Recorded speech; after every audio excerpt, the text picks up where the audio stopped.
Ito ang GMA Regional TV News. Balita naman sa Visayas at Mindanao mula sa GMA Regional TV. Patay po ang isang lalaki sa Santa Barbara, Iloilo matapos pagbabarilin ng dating karelasyon ng kanyang ka-live-in. Sara, ano ang dahilan ng pamamaril? Connie, kawalan ng closure sa pagitan ng sospek at dati niyang karelasyon ang isa sa mga itinuturing na ugat umano ng krimen.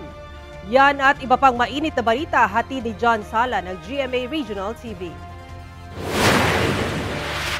Walong tama ng bala ang kumitil sa buhay ni alias Nono sa Santa Barbara, Iloilo. Ang itinuturong nasa likod ng krimen ang dating karelasyon ni alias Maymay na live-in partner ngayon ng biktima.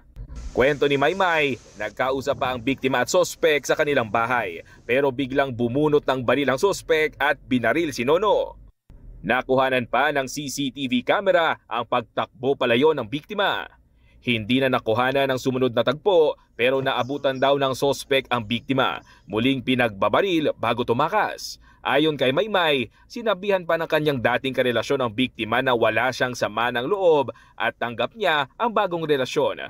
Mahalin lang daw at huwag ipagdadamot sa kanya ang mga bata.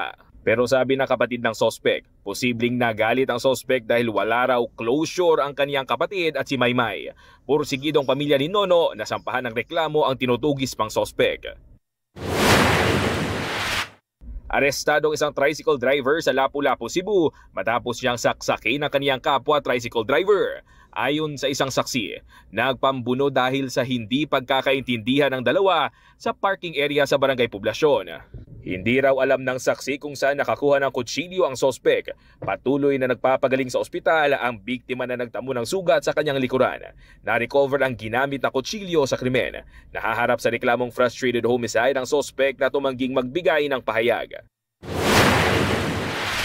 Huli ang 24 anyos na lalaking sospek sa intrepid operation ng Regional Anti-Cybercrime Unit 10 sa Cagayan de Oro City.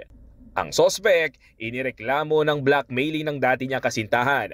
Base sa investigasyon ng pulisya, nakikipaghiwalay ng biktima sa sospek. Pero dahil ayaw makipaghiwalay ng lalaki, doon na niya ginamit ang mga hubad na larawan ng biktima bilang panakot na ipopost sa social media. Nakumpiska ang cellphone ng sospek. Ayon sa pulisya, aminadong lalaki sa ginawang pananakot sa biktima. Naharap siya sa patong-patong na reklamo. Wala siyang pahayag sa media. John Sala ng GMA Regional TV, nagbabalita para sa GMA Integrated News.